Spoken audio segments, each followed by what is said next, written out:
Okay. Well, what do you suggest I do now? Because I don't know where to take this thing. I don't even know how to illustrate this thing. And the direction that I got from my rep was,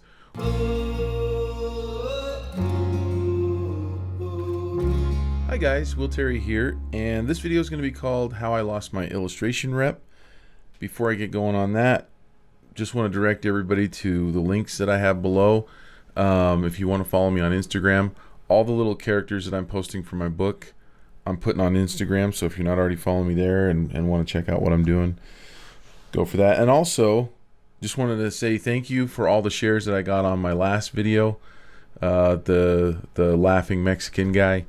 I had a ton of fun making that one. Been planning to make that one for a while.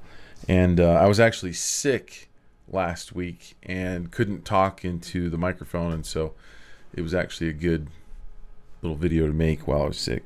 So anyway, if you haven't seen that one, check that one out. I'll put a link to it below. And okay, so I'm going to tell a story here.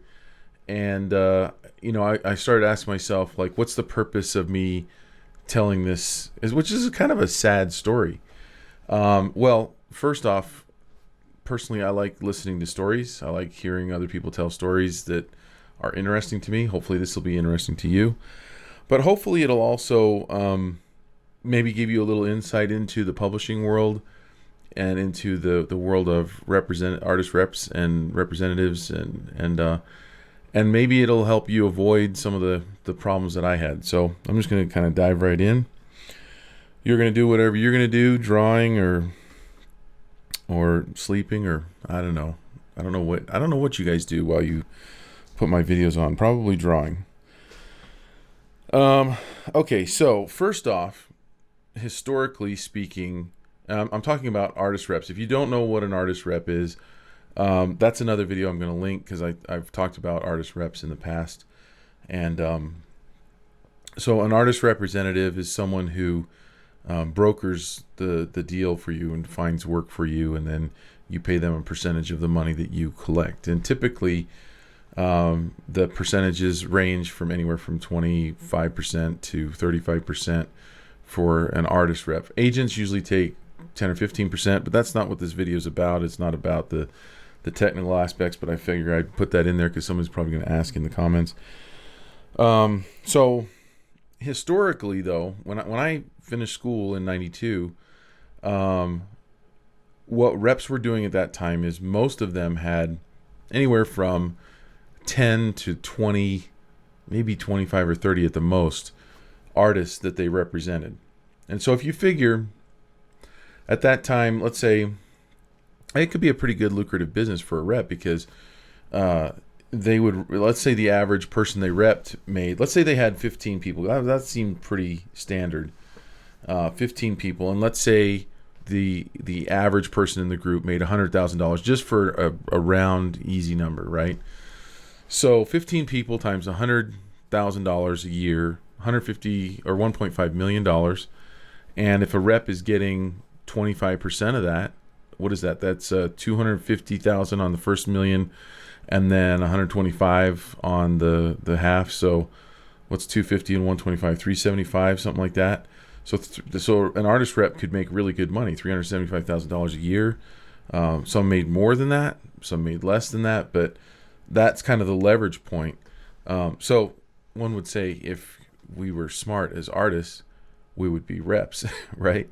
But then the internet came along and kind of changed everything. So in the past, historically, when you signed on with an artist rep, there was an agreement made that rep was kind of your champion, kind of your protector, and was someone who really looked out for you and for your best interest and tried to help shape and grow your career. Okay, there was a lot of care and feeding of the artists, and it was very prestigious to have a really good rep, and it allowed you to work more and to do less marketing on your own, or no marketing. The rep handled contracts and just handled all the stuff that we never got into art to do, right? The other thing that a rep would do historically would be, when an assignment came in, that rep would give advice and say, I think this is a good assignment for you to take. I think this will help build your career, and here's why. Or, I think you should pass on this. I'm telling you, and the rep that I had at the time, Joanne Shuna, was great at doing this.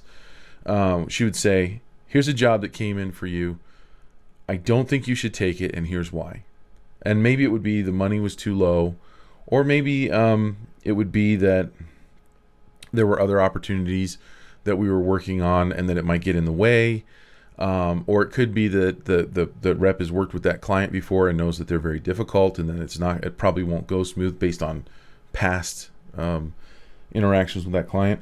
Whatever the reason, the rep would give you advice and say, from my experience, because I've been doing this, and usually reps, a lot of times they've been working longer than the talent that they represented, and they would take care of you. They would give you a lot of advice, and they would really try to help navigate troubled waters and keep you out of them. Okay, so now we're going to get into how I lost my rep. Now, I'm not going to name any names in this for obvious reasons. I don't really want to pick a fight with anybody. I don't want to get in a pissing match with anybody. And I don't want to trash anybody. I think that sometimes we make mistakes in our lives and we're embarrassed from them. We've moved on. We've grown.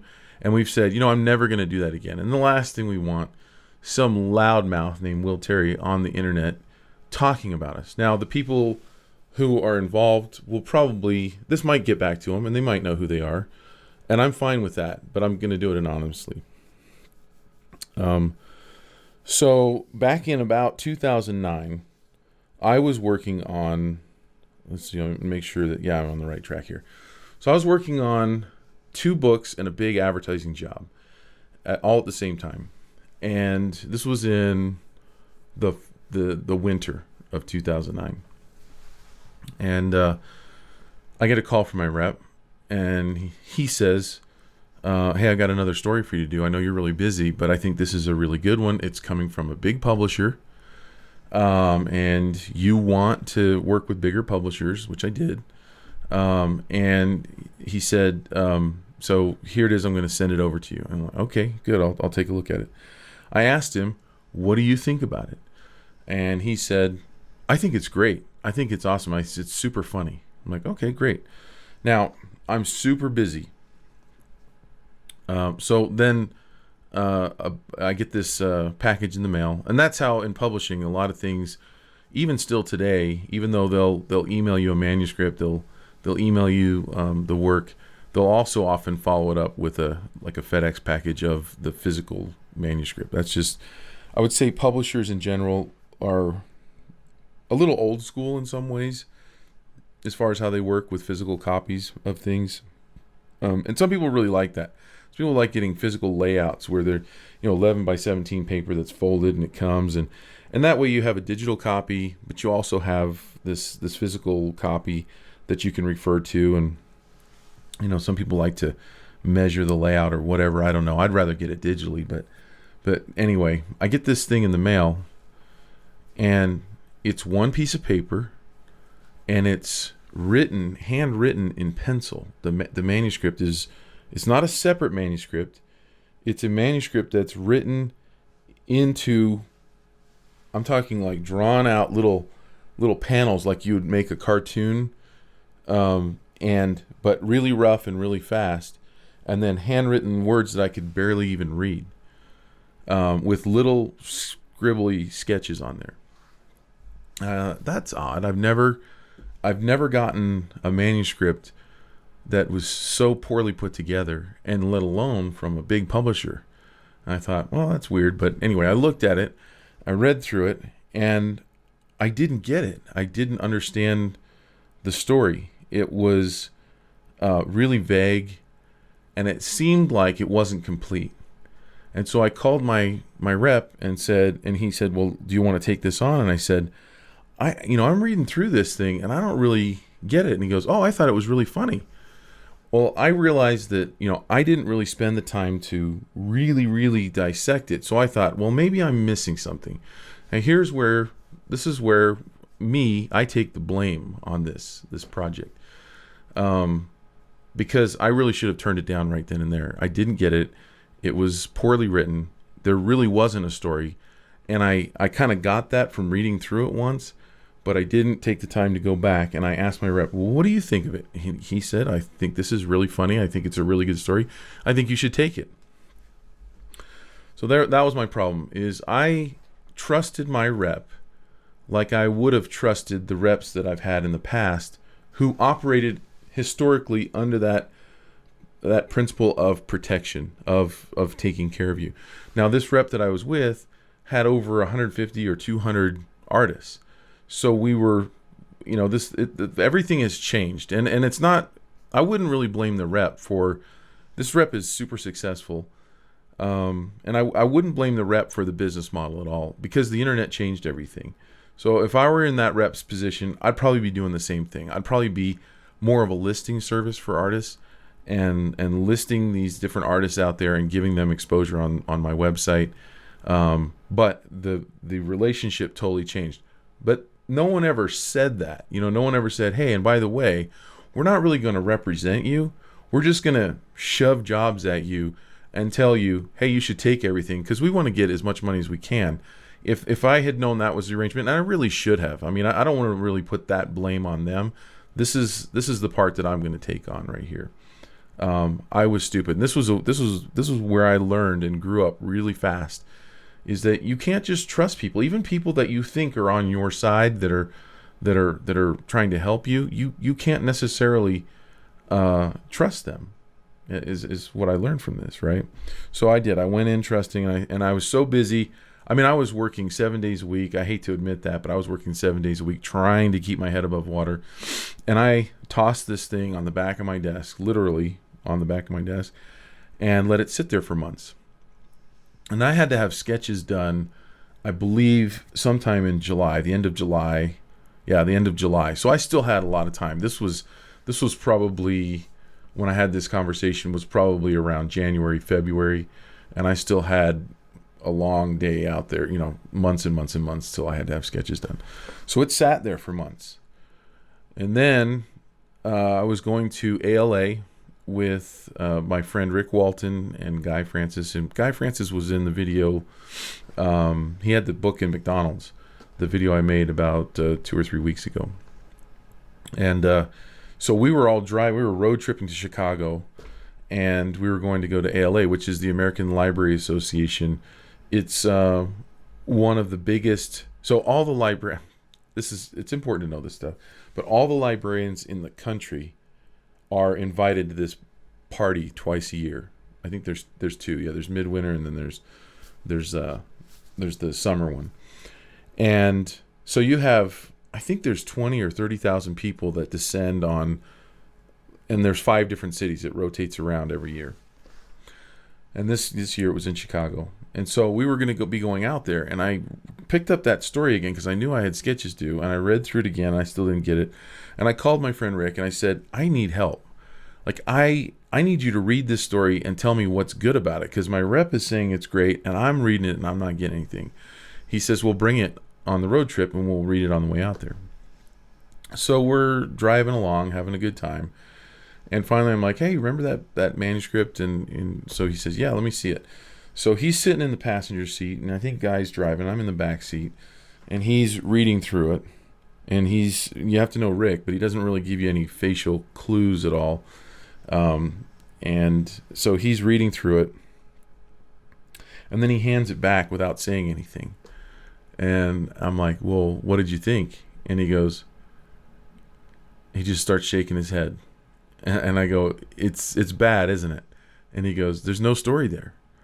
And he says, the thing that makes me the most frustrated is that we have writing conferences, SCBWIs, and writing for young readers out here in Utah.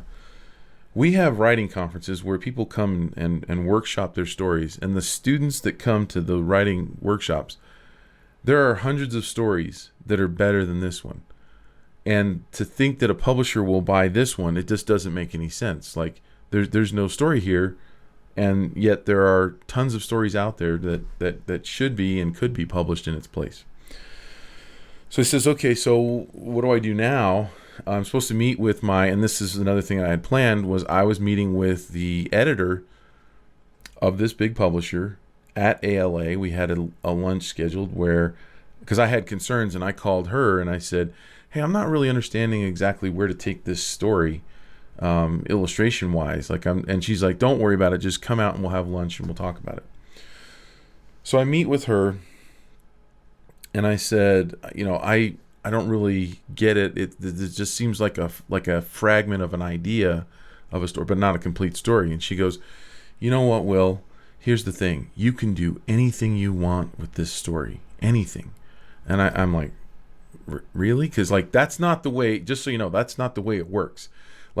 You have the words and you illustrate the words. And if it's not in the words, then you don't illustrate it unless it enhances the story. And there's that goes into a whole nother realm where, yes, there's storytelling that takes place that's not in the words, but it has to be telling that story. And with this, there was really no story. And so I'm saying yeah, but I don't know what direction to take it in. And she touches my hand and she says, Will, you can do anything you want with this. And what I took from that is, you can rewrite this thing. You can the words are not you can do anything you want.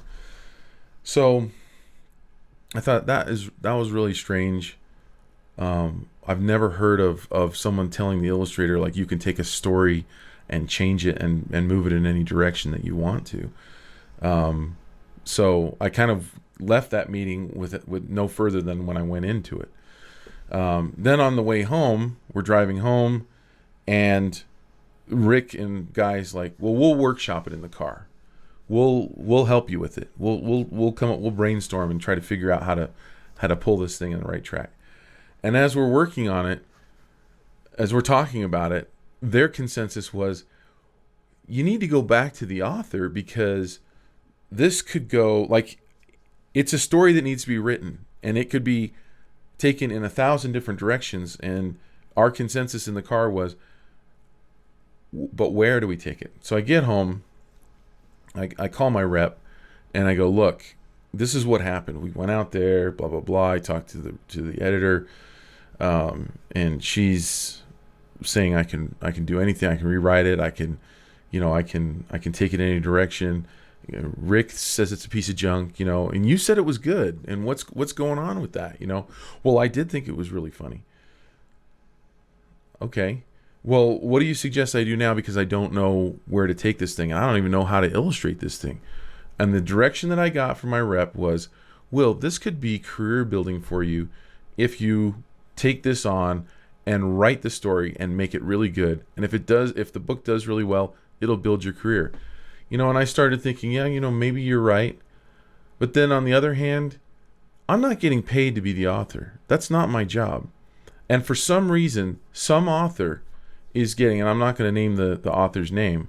Oh, and I forgot to tell you, one of the tidbits was that I learned in the meeting with the editor is that the editor came up with the title of the book, gave it to an author who is well known and who has done some really nice books over time, and who said, I thought of this title for a book, and I was thinking it would be really neat if you wrote it. What do you think? And apparently the author agreed to do it, and that's who scribbled out the pencil that I got. But that's not the way that books are written. You don't, one person doesn't come up with a title and then someone else try to fit a story underneath of that. And that's how this one was created. So right from the beginning, it told me this was never the love child of the author. This was not her baby. This was some concoction born in a lab, an experiment that went wrong, and now it's my job to fix this thing. It's my job to resurrect this thing and bring it out of a nosedive. And I'm thinking, really what it'll teach a client is that I'm a chump, and I'm willing to work for peanuts, and I'm willing to do someone else's job. And I don't think that's a really good message. So more time passed, and it got to the point where there was no time to do the sketches. I tried communicating with my rep a few more times, saying, look, I don't know where to take this. And the rep's like, look, you took the job. You got to perform. I sat on it. I looked at it. I revisited it. I tried to get behind it. I tried to get enthusiasm for it, and I just couldn't do it. And so finally I just called my rep and said, look, I can't do it. My rep was pissed.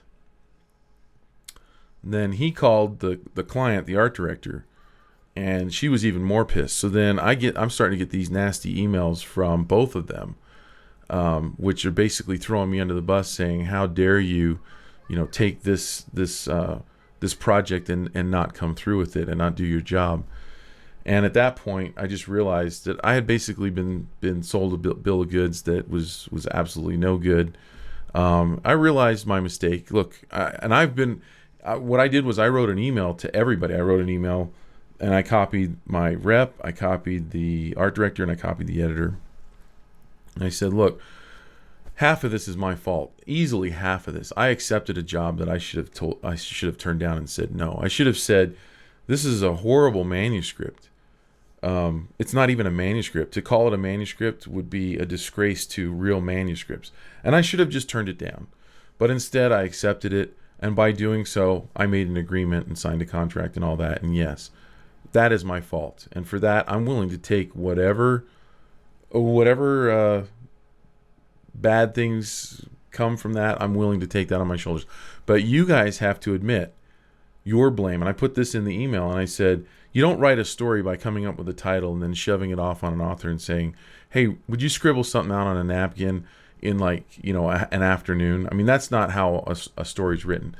And then to my rep, I said, you're the one who told me this was a great story and it was really funny.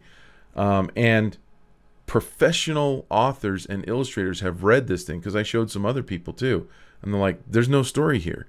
So, you're lying to me when you tell me that this is a great project. You shoved something on me, and now you're not willing to take any blame.